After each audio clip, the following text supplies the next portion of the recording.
Hello YouTube, my name's Nero, and today we have some Call of Duty Infinite Warfare playing the multiplayer beta using the Banshee shotgun here with no attachments whatsoever. This is the standard base Banshee. As you can see, after I kill this guy, I just hit rank 4, so no special variants, no attachments or anything like that are actually a factor in this gameplay. And I want to make you guys aware of that because I want to gauge your opinion of these shotguns here in Call of Duty Infinite Warfare, especially those of you who plan to play this game on the Xbox or plan to play Infinite Warfare on the PC. I want you to let me know in the comments after watching this gameplay, do you think that the Banshee is overpowered, balanced, or underpowered based on this gameplay? Pay attention to how close I am when I'm actually killing people. I want you guys to pay attention to how many hit markers I get on people, what the hip fire accuracy is like, absolutely everything. Because in my opinion, shotgun balance is very difficult to achieve in the Call of Duty franchise, especially if you look at the map size over the past couple of years. Like, take Modern Warfare 2, or World at War, or the original Black Ops. Look at the average map size for all of those games, and then compare that to the average map size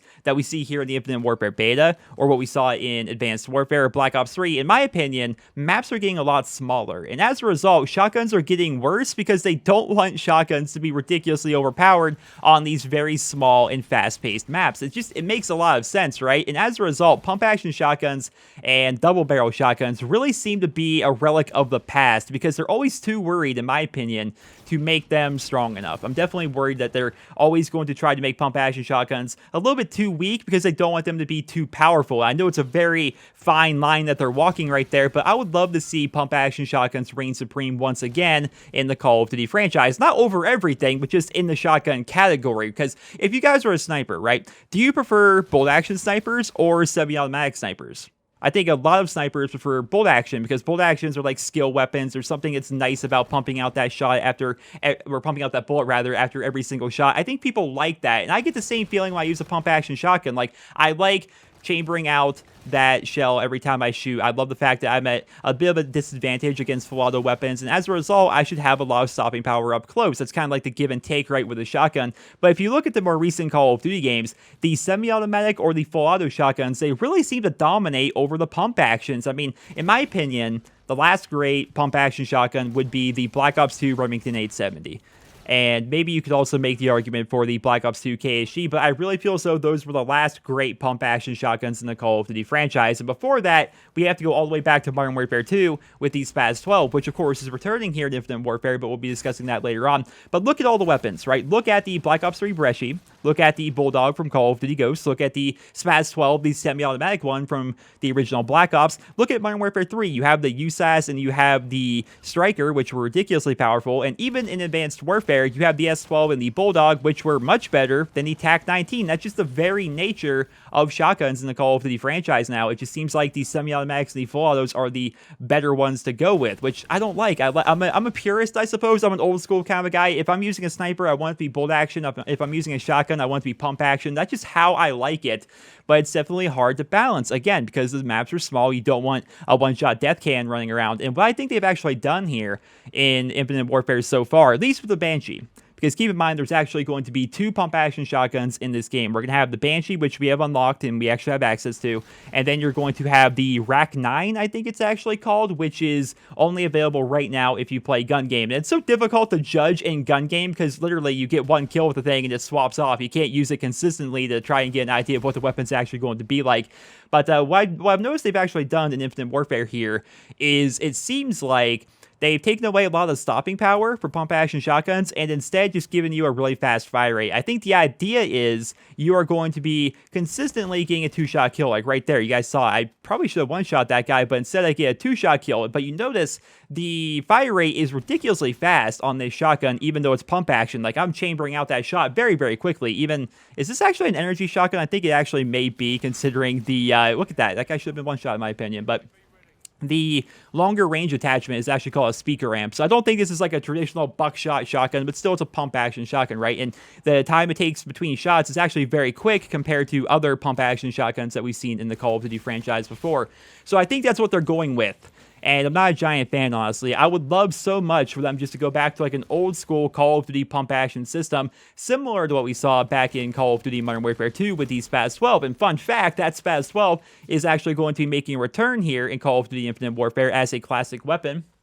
I think a lot of people are aware of that. It's going to be called the S-Ravage, obviously named after Sandy Ravage, the legend himself. But I don't think it's going to be as good, right? I definitely don't think the S-Ravage is going to be anywhere near as powerful as the Spaz 12 was in Modern Warfare 2, because it was a completely different game. Like, if you give a shotgun the range and the damage of the Modern Warfare 2 Spaz 12, and then you put that shotgun on these small maps that we've seen so far in Infinite Warfare, that would just be that would be absolutely insane. It would be way too powerful. And that's coming from me. Like, I want shotguns to be powerful, and I'm telling you guys that would be too powerful.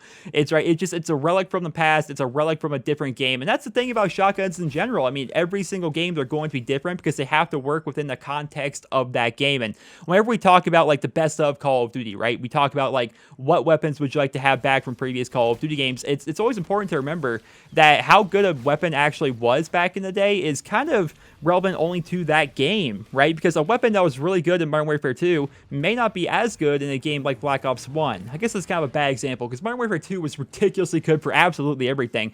But take a gun, for example, in Black Ops 3 and then put that in Modern Warfare 2. Maybe it's not going to be nearly as good, or put it in the original Black Ops. Like, it just sometimes a gun is good within the context of that game. It's good against the other guns that are in the game. It's good on the maps that are in that game or the game modes that are in that game. It just comes down to the context of what game that weapon is actually performing in, and there's no way they can make these Spaz 12 as powerful here in Infinite Warfare as it was in Modern Warfare 2. Because keep in mind, Modern Warfare 2, everything was overpowered. The maps were absolutely giant, so therefore the shotguns had to have at least some range, otherwise they were going to be completely useless.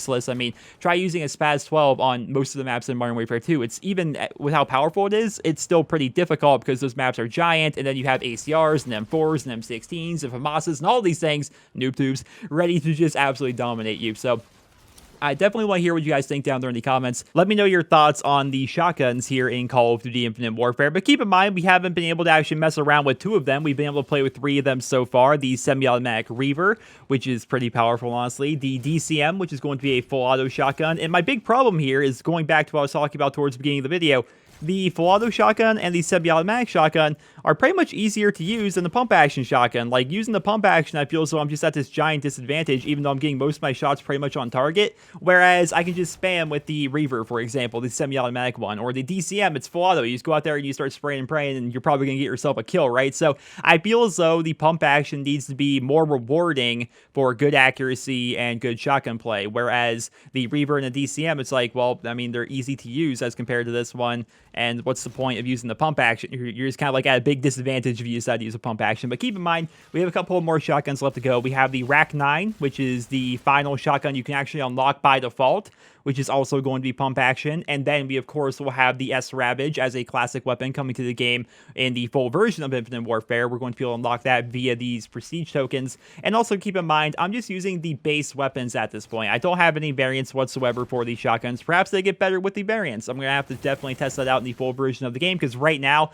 I can't earn enough salvage to actually be able to craft all these things. So I definitely can't wait to try that out and see what the shotguns are actually going to be like. But ladies and gentlemen, that is going to conclude this video. Just wanted to give you guys my thoughts and feelings towards these shotguns here in Call of Duty Infinite Warfare. And again, I would love to hear your thoughts down there in the comment section below. Let me know about that. I hope you guys all enjoyed the video. Drop me a rating. Hope you guys all have a wonderful day.